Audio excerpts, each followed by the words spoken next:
Hello, good morning, good day. This is Coach Lindsay from the Jackass Podcast. I'm gonna start this off by saying if you're listening to this, please like, follow, share. I'd like to grow my audience a little bit, but we'll see what happens.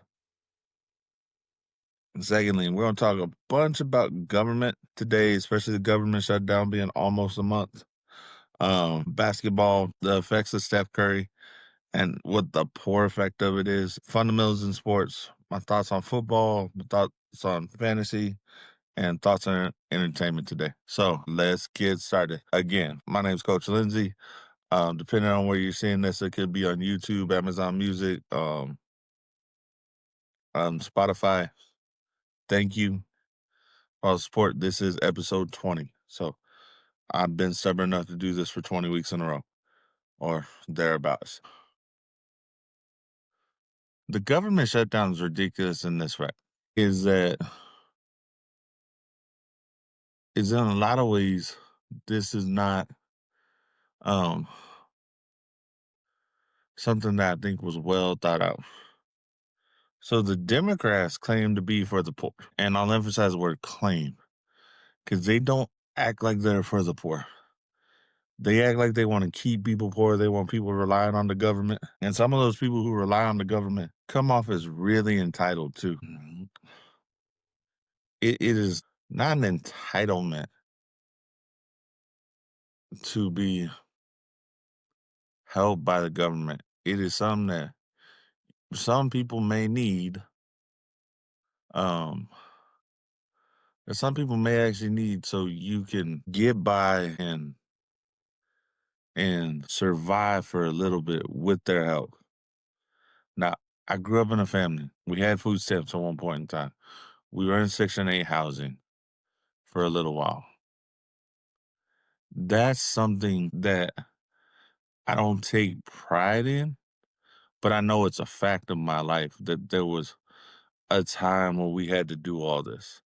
My mom was on Section 8 housing for probably about a decade. Now, mind you, my mom was disabled. My brother was disabled. So we were on Section 8 housing for like 3-4 years before mama had a full disability. She was working part-time jobs, and probably trying to play, like, not working jobs that she could have worked, but working jobs that she needed to work so we could get government assistance. But she was working.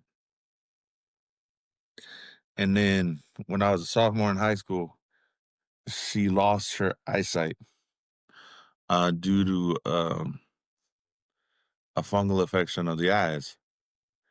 And so she lost her sight. I'm a sophomore in high school. So then we're on she's on Social Security disability. And like later that year I started working, helping out without really thinking about it. So, but that's the kind of people who need government assistance. People who come off as entitled and are bitching that they're cutting your SNAP benefits, that they're doing this, that they're making a requirement that you work 20 hours or do 20 hours of something. You're entitled then, and you're not using it right. Because it shouldn't be something that you rely solely on. Like, if you're disabled, and like, this is where it really annoys me. If you're disabled, if you're elderly and disabled, if you're someone who like actually has a natural born handicap or some cruel happen that you just can't work, maybe you have taken a shot to the brain and you just can't work, then yes, there should be some funding for you. There should be a way to make your life easier in getting the care that you need. And I get that.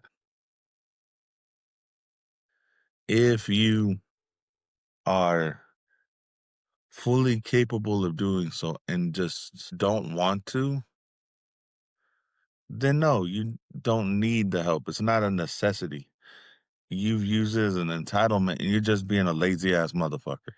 Like, there's no other way to say that. If you're being lazy, you want to be home, and you guys can't figure out how to afford it, like, there are some sacrifices you make to do what you need to, especially if you have a family. you have to sacrifice something, whether it's time or energy towards them sometimes, or whether it's excuse me, or whether it's like what you actually want to do. I got lucky. The best paying job I've ever had has been in a field that I wanted to be in. Not the greatest on figuring out some bills, but I am trying to figure some stuff out. So we have all these things that we got to do as adults, and there are a lot of people who I guess weren't taught some stuff as adults. Um, so if that's what we want to talk, but this goes into a lot of things where people chose not to learn it. People chose not to digest some facts. Here's where we have a fundamental problem in this country right now. And it's not just the fact that we're having a government shutdown. It's the fact of what is going to cost the people causing this government shutdown. And I don't think it's going to be that great of a cost to them. I don't think a lot of people don't understand where this is coming from. There are people that want to blame the president automatically every time something fucks up. And the most honest thing is it's not all the president's fault. So I think a lot of people forget about checks and balances, what everybody's role in the government is, um, how we do not have a king system. We don't have a monarchy where the king can just wave his hand and say this will be done. We have a president that we elect in some weird way, in that all these millions of people go and vote, and there can still be a jump because of the electoral college. But again, it's another check and balance in our system. Right now, who's checking Congress and who's checking the people that have been in office for so long? So I have a couple ideas. I have a couple thoughts I just want to process, and if y'all agree, don't agree, fine. Again, this is the Jackass Podcast. And like I said, like, share, whatever, make comments, positive or negative, whether you like these ideas or not. I'm fine with that. I'd like to be able to have an open discourse with somebody.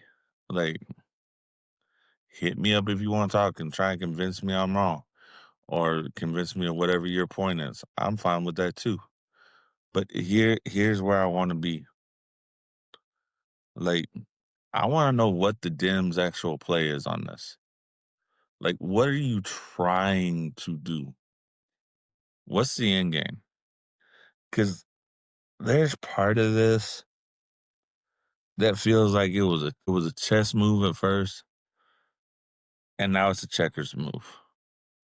I saw a clip on TikTok, and it was of a senator on the floor talking about, like, hey, we've done this 13 times.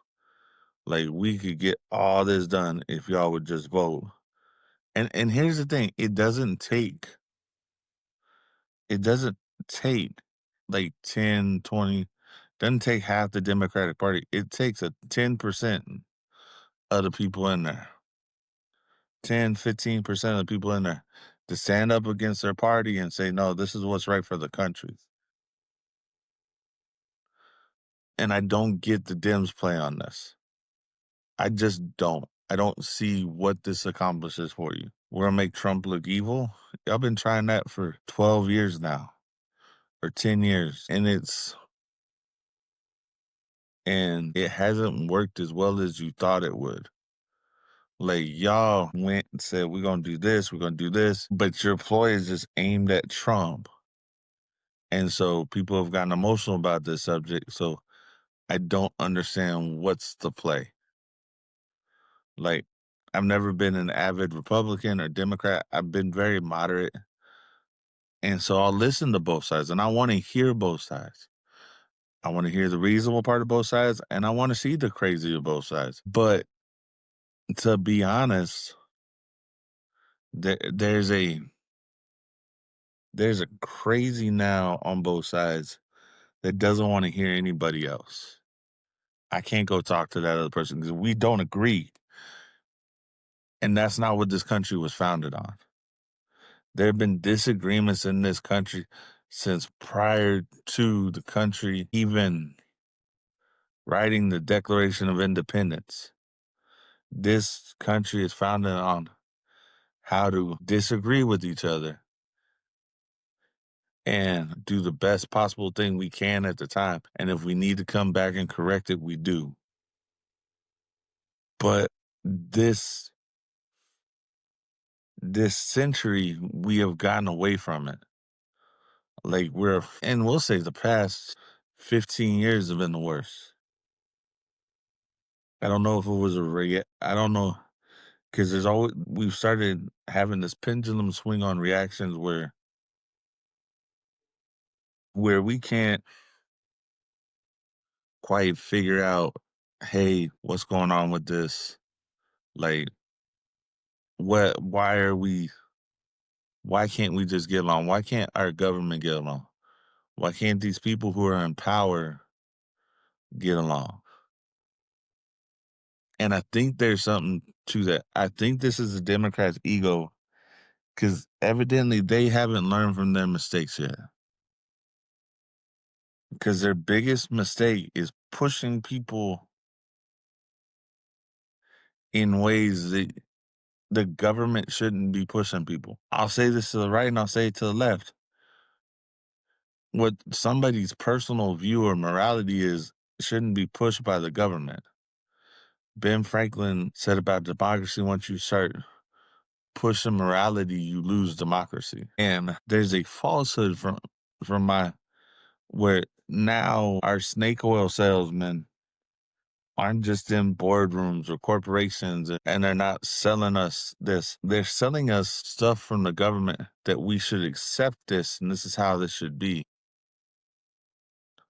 The fact that the Dems are pushing, like in New York, one of the biggest cities, it's a power play move that they're pushing this guy who basically wants a true socialist agenda, which goes against what we believe in as a whole.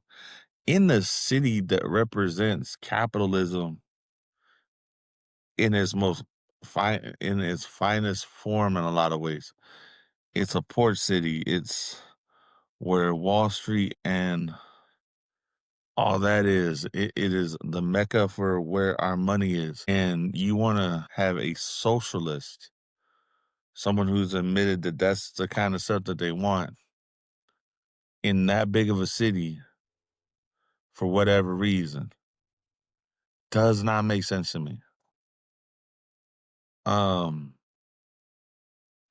It doesn't. There's something wrong here. Something has happened in this country, and I don't even think it's out front. I don't want to sound like a conspiracy theorist, but I know in life well enough to know what everybody says, that there's something going on in the background, and I have no clue what it is. I could speculate, and it'd be pure, unadulterated, have no proof speculation, but there's some people behind the scenes that are causing power plays that aren't good for the country, and we got a whole bunch of people who aren't paying attention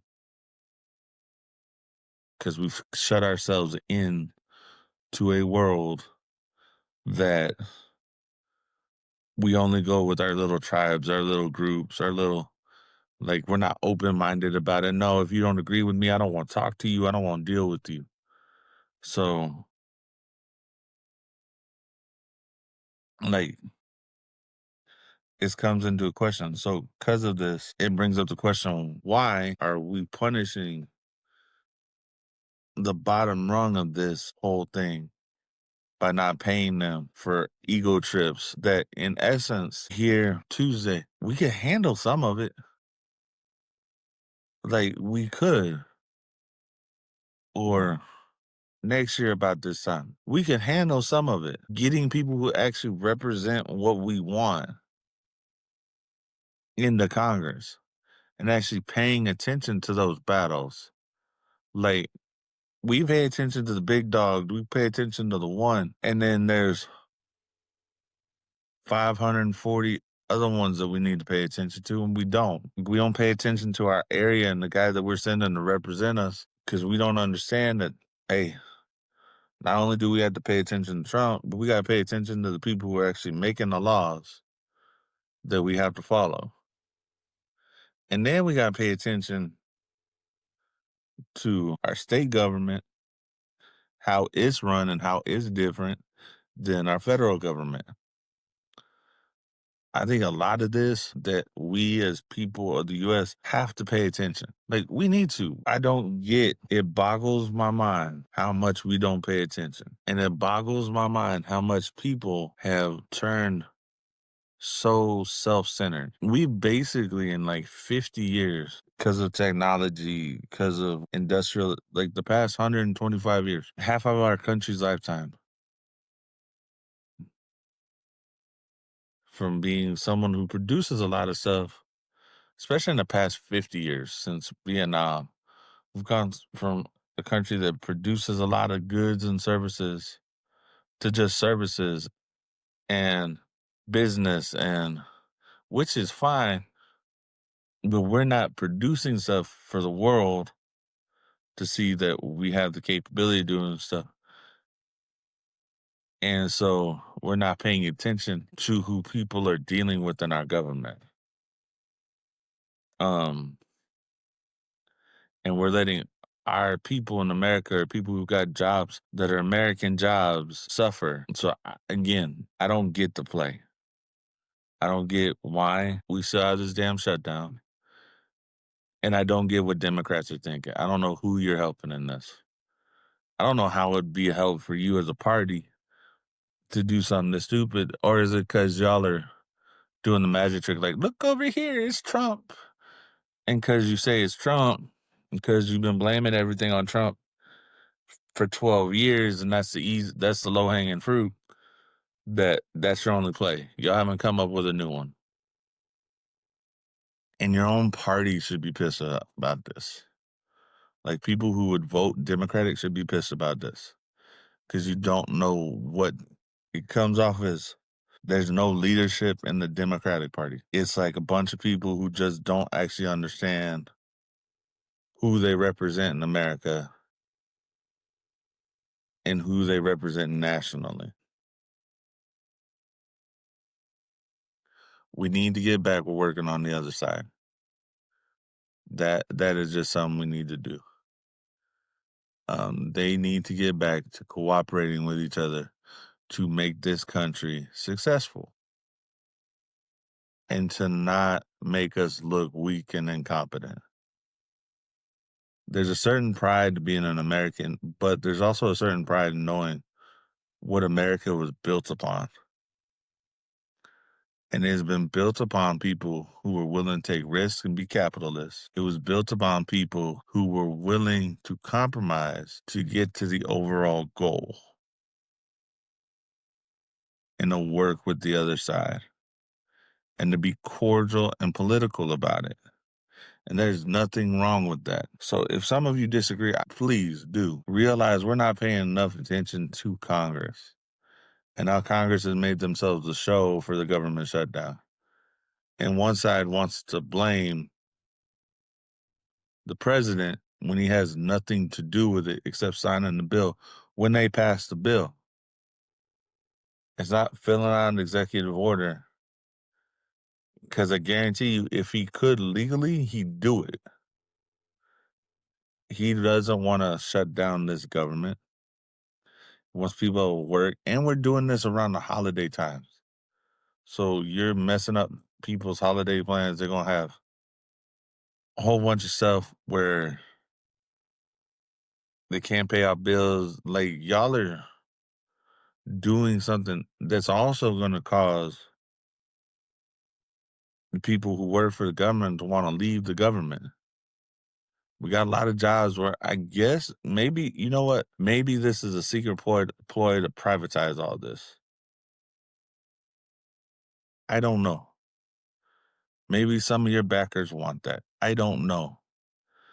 But it comes off as fishy that you're standing on this hill, willing to die on this hill, just so you could say, well, Trump, this is all Trump's fault. And that you said 13 no's in a row. Basically, you should just be spitting on American people that work in the White House and assaulting them that way instead of just fucking with their money. Because that's what you're doing. So hopefully Democrats, Republicans, go do your sales pitch. Get someone to stand across that line and actually be a person that people need someone to be in this country. Because this is ridiculous. If I sound a little weird and the lighting in here looks a little, I'm doing this on a Sunday morning, nice Sunday morning. I just didn't get up to doing it last night. So I'm trying to get it done before football or whatever I actually want to watch starts. So that's one of the next goals. But let's move on to more fun stuff. I hope that whenever I come on this next week, and it'll probably be next Sunday morning because my daughter's got a band thing and I've started basketball practice, and we're actually going to get started talking about basketball because it is my second favorite sport. I'm a football guy. I love football, but there's a beauty to basketball. I'm going to say this and I'm going to probably piss off a lot of people, and I'll put this as a clip just to get views. I'm not going to lie. There has been a negative effect when Steph Curry, and I know people have talked about it. Steph Curry is Steph Curry. Steph Curry's put in the time, the work ethic, has the work ethic to make it to the NBA, has a natural God-given talent to be an NBA player. Of course, his dad was an NBA player. You can see where that talent comes from. Has several gifts that people who who are casual fans don't appreciate as much as they should. Steph Curry, yes, I'm far from a Warriors fan. I don't like the Warriors right now, kind of because they get shoved down your throat. I'm a Spurs fan. Um, there's a history there in the past decade and a half, but I will give Steph Curry his props. He's a hell of a three-point shooter. He's great at what he does for the game. He is probably a more athletic and better shooting version of Reggie Miller because their games are kind of the same. Both fundamentally sound. Both could go get you layups. They weren't going to look pretty. They weren't going to be spectacular. Steph's got better handles than Reggie ever had. Reggie and him are both great coming, pop and shoot, like catch and shoot threes. But what Steph and Reggie both did so well was run around the screens, run around the court to get open so they can make it easy for whoever had the ball in their hand to get them the ball. Where I say this has been a negative effect is everybody wants to shoot the three ball now. I spent the past week and a half yelling at kids, like, not just fall in love with the three ball. So, and I'm going to spend this next week, probably 2 weeks, trying to convince some of my kids that they need to go inside, shoot, and we need to run more, and they need to see the other things that Steph Curry does, not just the three ball. Because there's a lot of things Steph Curry does before the three ball that I don't think people appreciate. Because it's not, his game. He's one of the most prolific shooters in NBA history. I get that. I love that part of his game. But the part that makes Steph Curry's game so beautiful is how much he moves around the court and makes it easier on his offense while harder on the defense to try and figure out how to stop him. Everybody says Steph couldn't play or there's a lot of people, well, he'd get hit. Yeah, he'd get hit. He'd probably be a little bit thicker like his daddy, but he's quicker than his dad and he's going to do stuff. And you saw someone like with that same, not exact game, but someone who had that style game succeed in that era. Yeah, he's a shorter version of a Reggie Miller. But like Reggie, he goes through screens, goes up the middle, like causes havoc that way. So, what I would love for, like, my basketball players to do is to move without the ball like Steph. I think Imma use that on Monday. I want to move without the ball like Steph. You wanna be Steph, you gotta move without the ball. You wanna be a good or great player, you gotta move without the ball. Good and great players find ways to get open and play within basketball, and the effects of Curry are still seen, but I'm also gonna have to say that my team that I love has to take some of this because the team that I love started using the corner three more than anybody before anybody really used it. Bruce Bowen made a career out of it. Like probably no, not during the Sean Elliott time, but the Spurs passed the ball to the open man better than anybody. And when you watch pretty Spurs basketball, that year that they 2014 when they won that championship, that was some of the prettiest basketball ever because they moved that ball constantly around. Um, and that's when you know that the Spurs were clicking because that ball was moving. And I think the effect everybody sees with like NBA basketball is that there's a lot of dribble drive and there's a lot of ISO ball. But when you actually watch it, the good teams have a lot of ball movement and a lot of people moving. The Spurs still do it, and they're on this 5-0 run. I'm gonna watch their game whenever it is today. Um, yeah, that's what I'm looking forward to. Like, I want to see ball moving basketball. It's not a new concept. It has never been an out of bounds concept. It's just one of those things that you're like, hey, well, that's 7 o'clock tonight. Cool. Like, hey, that's what we need to do. That there's a point where we need to they teach the fundamentals of a sport. But before I get into that, because I'm gonna get into that in almost every sport. Another thing that bugs me, and again, something I can blame my team on, because they were one of the first to do this a lot, is load management. I get if a player has injury history or if like their knees or stuff are bugging them. I get that to load manage them a little bit as they get older, but younger players shouldn't need load management. You get into your 30s, 33, I kind of get it because the body starts breaking down a little bit more. Basketball is a self high impact sport and it's jumping, especially on the knees. Like it's a self high impact sport. It's a sport where because of jumping, your knees are gonna hurt, your ankles gonna hurt, those joints are gonna hurt. And so I get that. But for the young guys, the guys coming up, just because they're stars, they don't need to be they shouldn't need to be load managed. There should be within like your first 5 years, first 6 years, unless you're injured and you're a superstar, you should be on the court 75 to 82 games without a problem. Like, and I'm giving you basically like the 10% rule saying, hey, these are days you show up, you get 8 absences, just like if you were working that way. These guys are just playing basketball. I get all the trainers and all this, but I think we've gotten to such a high singularity of how we look at stuff when it comes to this that we forget that the reason old school players or old timers lasted longer is it was a mentality of it's my job to do this. So I'm gonna be there every day to do this. And it doesn't actually feel like a job to a lot of them. This was something that they were passionate about. My wife gets on me because the job I do, like I'll go into practice on the day I've taken off if I've set up the time right.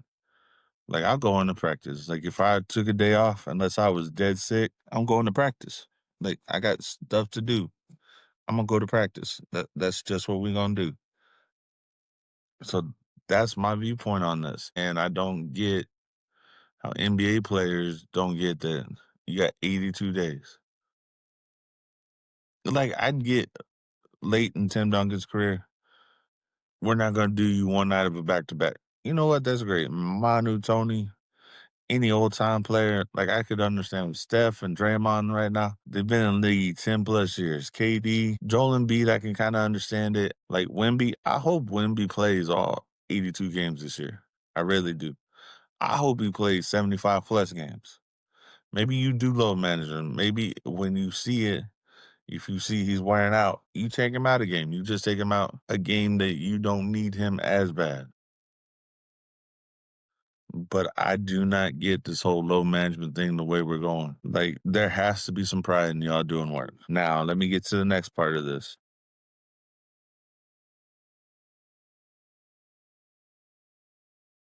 The next part of this is going to be fundamentals in sport. Parents, I'm going to say this. If you take your kid to an AAU thing, or they go to a middle school, or they go to do a sport with their school, let the school part take priority. Like, I understand y'all won't pay money. You think your kid should be the greatest thing in the world. But say, and I'll use football and basketball as two because they're kind of diametrically opposed to each other in this route. In football, in the district I'm in, we'll take a lot of the responsibility for your kid. We got, like, even middle school, we have athletic trainers on the sideline. We have people that the district pays to come out, watch our middle school football games for concussion, and they'll come across and we'll talk and we'll say, hey, we got this, and we will talk to that athletic trainer. Middle school basketball is different. As a coach on a middle school basketball team, like a public school middle school basketball team, let me rephrase. Let me add that in. And a public school middle school basketball team, all I can deal with is what I got. I don't have the option to go recruit kids except within the school boundaries. I just don't. So we have all this stuff that we need to do. We have all these things that we need to do. One of the things we need to make sure that these kids understand is the fundamentals of that sport. So if I'm doing football, I'm gonna teach your kids the fundamentals of blocking, hitting, hopefully how to fall where they don't get themselves hurt. Um, Getting them to understand the fundamentals of routes, footwork, like all these things that we had to teach in middle school. And this is not me complaining that it's hard. It's the job that I have.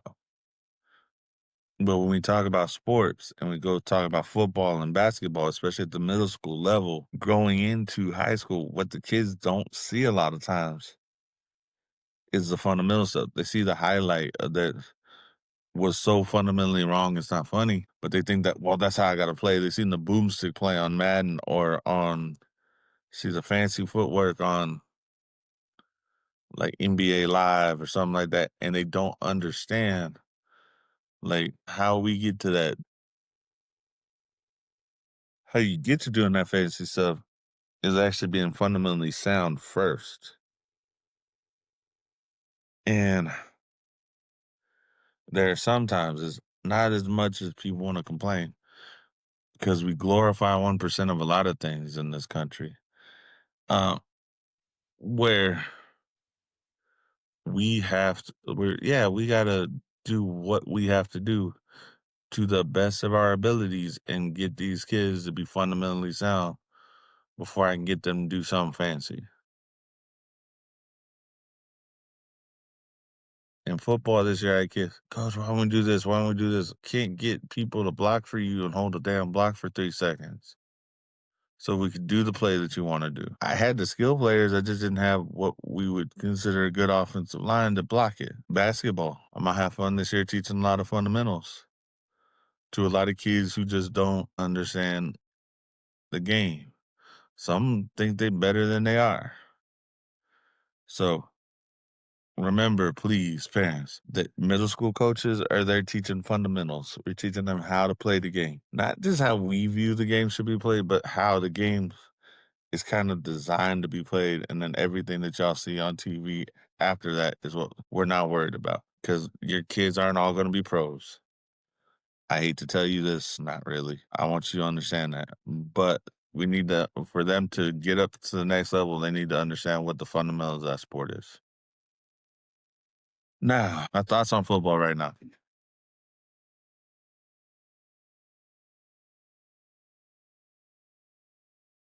Right now, the NFL and college football are having NBA type moments or basketball type moments in games where a lead is not as safe as it used to be. And some of that is how much we've handcuffed defenses. And I'll use Dallas. Some of that is just that they don't have the right talent to play the damn defense that the coach wants. And the coach is being stubborn about it. Defensive coordinator. Man, I love football. I do. I love the football I watched as a kid, and I love football right now, but I'm not seeing the same impact a lot of times on defense that I wish I saw. And especially as a Cowboys fan this year, I don't know what the fuck's wrong with that defense. There's a lot of things wrong with it. I know they've had some injuries, but even when those guys are coming back, I know everybody wants to say Micah Parsons. Micah Parsons got singled out and got bullied a lot of times against the good teams that whooped our asses. It's just a fact. So I don't want anybody to go off on that tangent. But man, football has just become I don't know if I'm just getting older or it's because the way because the level I coach at. Like, yeah, they're exciting plays. I love watching them. But I just don't know.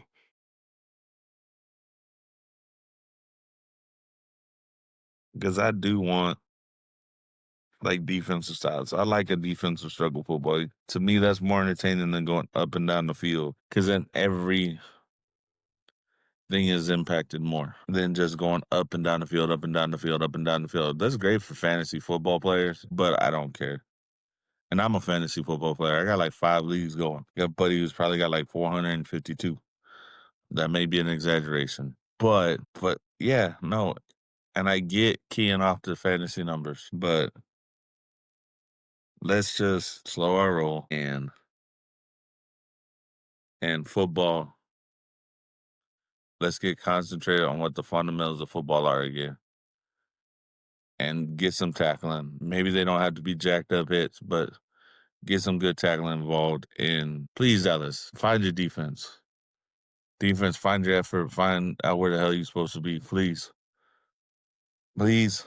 Because right now it's just torture. Because we have such a great offense and having such a bad defense hurts me watching it. My thoughts on fantasy this week. Fantasy is always fun. And I think it's fun for the individual more than it is for anyone listening about it. Unless we're talking about specific players and specific moves that maybe we think you should make. My thoughts on fantasy this year is it's just been fun. I got one league chat that pops off on Tuesday and it's like 100 messages of people who I'm like, what the fuck are y'all talking about? Because I don't want to go back and read the 100 messages since I'll be sitting at work and then all of a sudden it's just buzz, buzz, buzz, and it's like, what the fuck are y'all talking about? And that's my pirate league. I think that's a really cool league. I have liked it very, very much. It has been a very, very good thing in that you kind of have to pay attention to more who your opponent is and just have to pay a little bit more attention. It's fun. Our guillotine league has been fun this year. Somehow I am still in that. There are days I don't know how, but I am. The funny thing is, I think I've lasted longer than some people I know who do a podcast, and I'm not the fantasy guy, but I've just been solid with it. I'm gonna see how solid my teams are right now. See if I can make playoff run, especially in my blitz league. Like that one, I want to make a playoff run. But man, it's just been fun. I think that's the cool thing about fantasy is you get more interaction with people you like.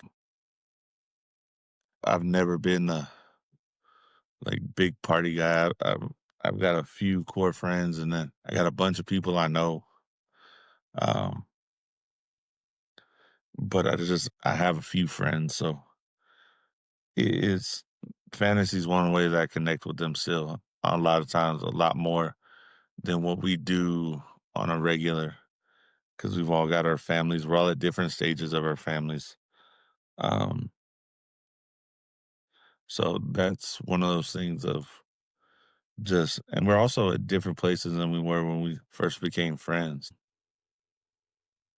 in a lot of ways, we've all grown down different paths. So the people I'm kind of closer with now are just people I work with in that, or have worked with, in that, who I can talk to and who I can deal with versus like who I go spend time with. It's just changed, and still love all my old friends, but just the people you tend to hang around, people you do a lot more stuff with. So, which has been cool. I think that's the cool thing about our big league is that it's a lot of our old friends that we get at least to be around each other and talk shit with each other for, because talking shit's our love language. I'm of that generation where talking shit is our love language. I hope that y'all understand that the way I look at fantasy football is also just fun. Like, some of my friends delve way too much into it and spend way too much time on it. We got 5 leagues. I'm in 5 leagues. I think I'm in 5 leagues with at least one of the same guys. It's all good. I don't know how many more I'd want to be in. I think my friend is seriously like in 20 leagues. That's a lot of time to put in, like Sunday morning, making sure all your league lineups are right. And he does probably like 15, 16 of them on him are all dynasty league. So he's all looking forward to next year all the time. Oh man. But I think it's fun. I think when we started it, it was fun. I think it's still fun. Lord knows I love talking shit with my friends. Now I'm gonna do some thoughts on, you know what? I'm gonna do thoughts on something that did kind of piss me off this week, and then we'll go on entertainment thoughts. What the hell happened? People being good Samaritans and not being punished for it. I heard 2 stories this week, and I don't know when exactly they happened, but the part of the stories I heard, I really can't believe that they were sued afterwards for what they did. Um, and that the Good Samaritan law didn't protect them in some way. And hopefully I don't know if those states had it, because I don't think it was in Texas. One was in Florida and one was in California. The California one really was like one of the dumbest lawsuits I've ever heard of. So, homeboy walking down the street sees this girl who's on her phone, not paying attention, about to get hit. So he grabs her by the shoulders and just pulls her so she doesn't get hit. Then he gets charged or sued for assault because he touched her and she didn't agree to be touched. But if he hadn't touched you, you'd been touched by the bus or the car and wouldn't be here anymore. And you're not thankful for that. That to me is fucking ridiculous. This dude, who now you're gonna make him scared that he can't go do something that he should be able to do, um, and that's help save your life because you said he got in your space and you're some feminist woman, but you'd be a dead feminist woman in a grave 6 foot deep, and hopefully would be able to have an open casket if he hadn't have done it.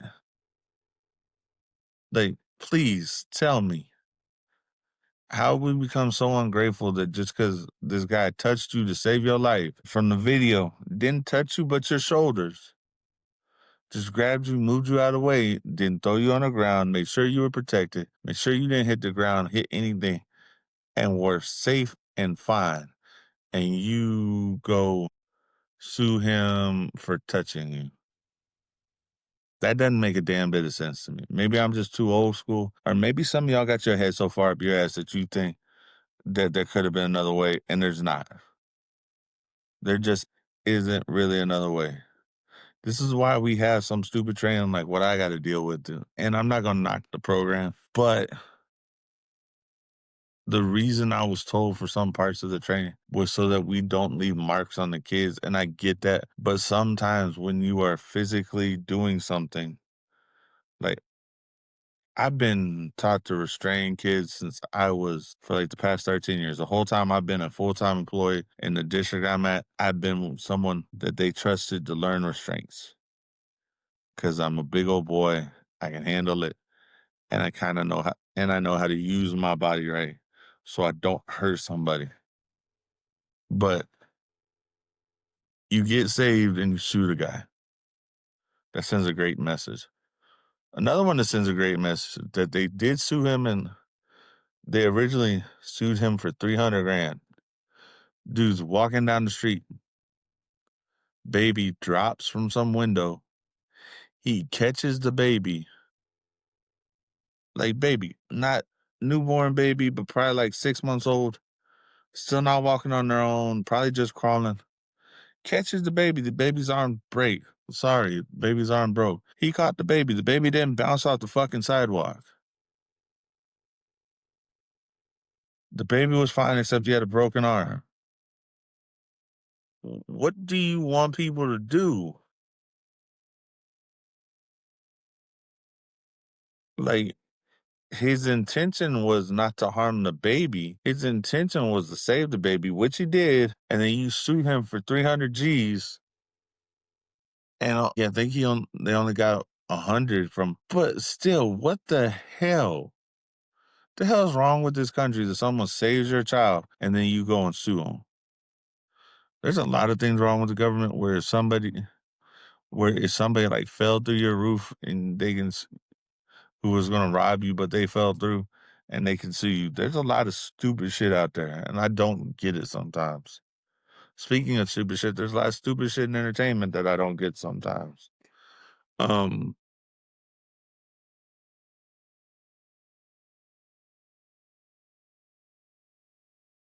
you know what? One of the stupidest things in entertainment is that we don't have as many low budget films as we used to.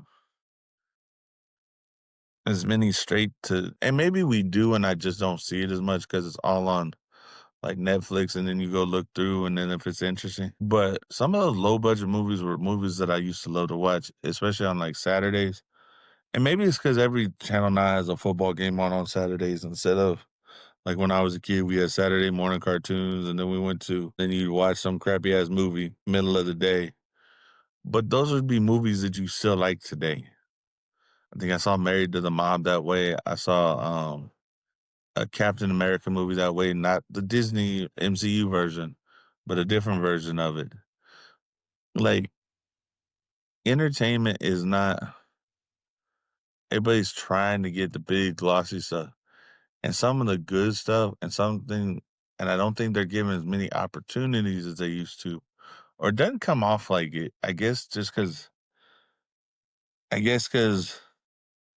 no, I think it's just because the way it's being fed.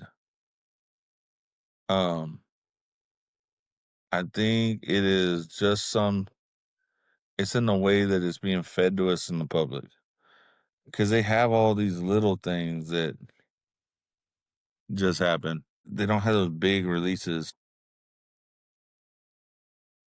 Mm. But yeah, I also think entertainment has just lost some of what it used to have.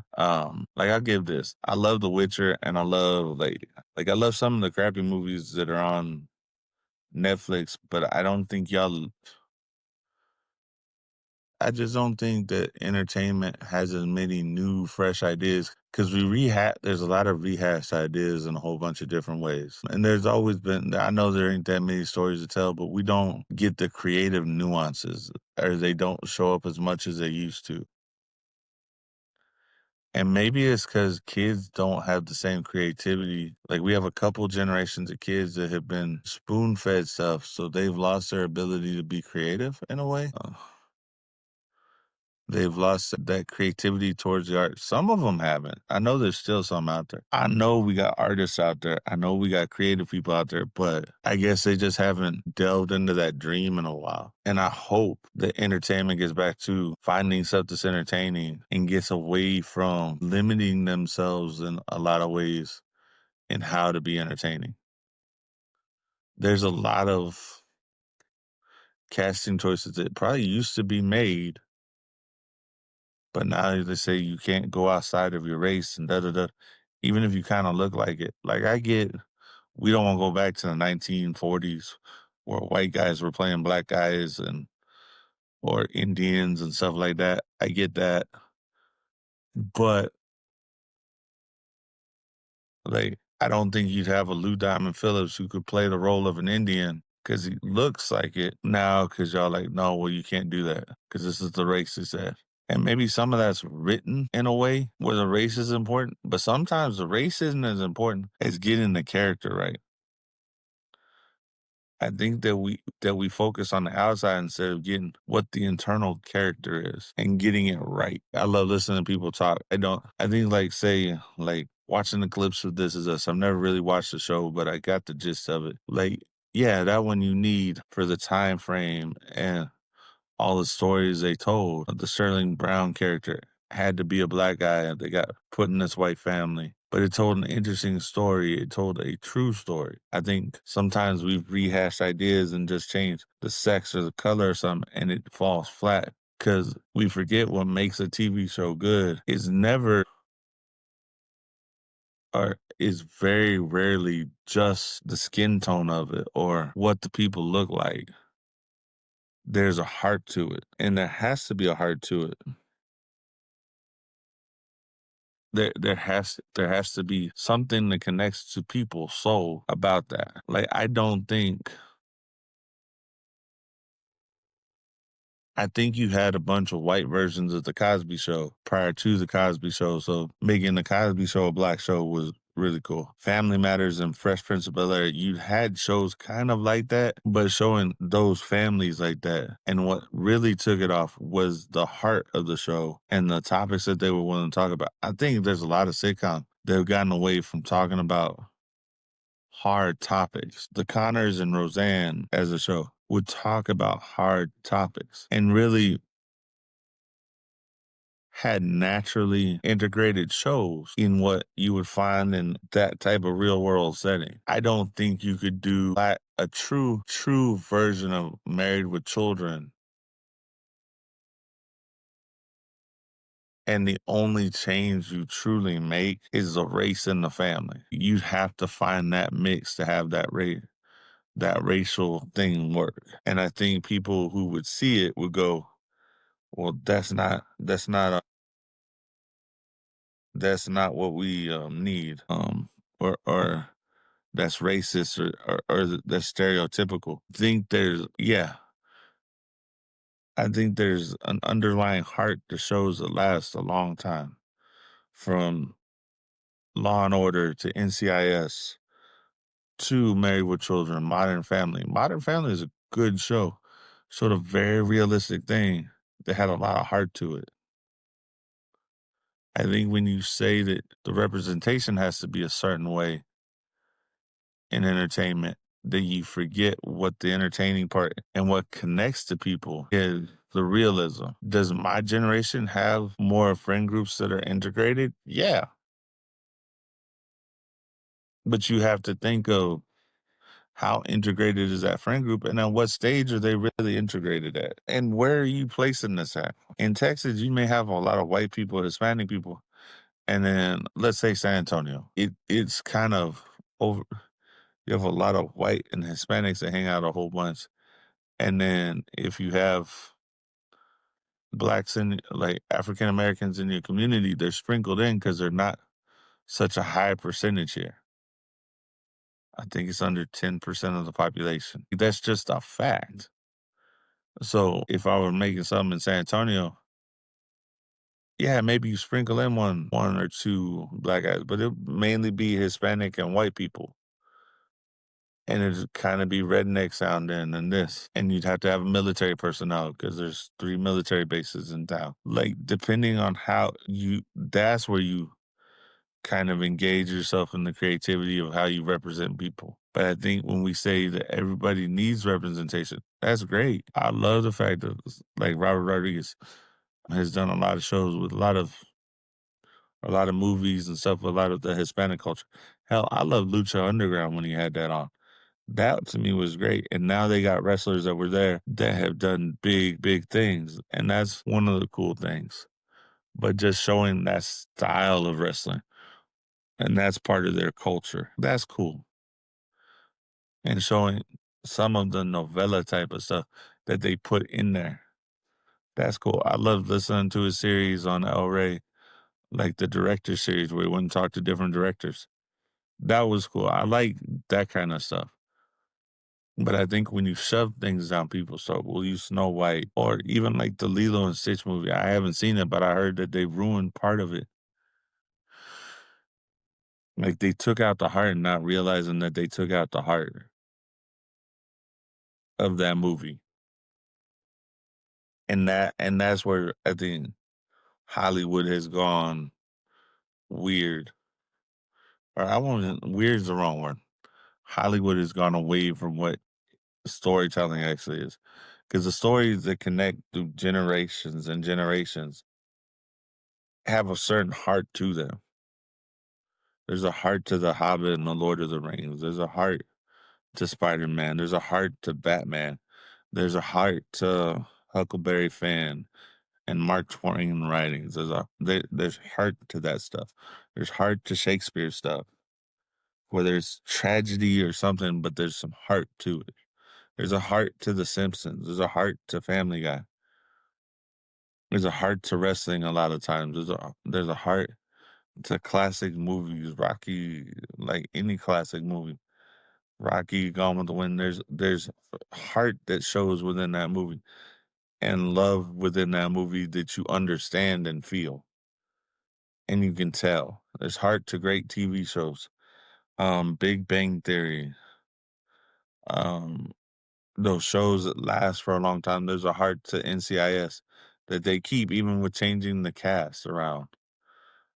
Same thing with Law and Order that they still keep even with those casts changing around. So I think entertainment hasn't fully gotten away from it, but they've gotten away from writing small stories sometimes that have that heart to them, or letting that heart develop in some stories if you believe in it over a season or two. I get there's a lot of money involved. I get that it's hard to do, but there should be a heart to it in what you do. And that's usually what resonates with people, at least to me. There's like a lot of missing art and like a lot of mainstream music and stuff. Country, not so much, but there's a lot less of it, and then you can find it here and there. And those are the guys that catch on, like a Jelly Roll. Man, his name is Teddy Swims. Those people who started catching on. There's heart to their music, and you can feel it. So hopefully, entertainment starts getting back to the heart. And let's wrap this around. Hopefully, our government starts getting back to the heart of what made this government great for such a long time, and the ability to compromise and do what's right by the people instead of doing what's right for your ego. Again, hey, y'all, this is Jackass Podcast. If you listen this long, I hope you like it. Share it with a friend. Love y'all. Have a good week. We'll talk at you later.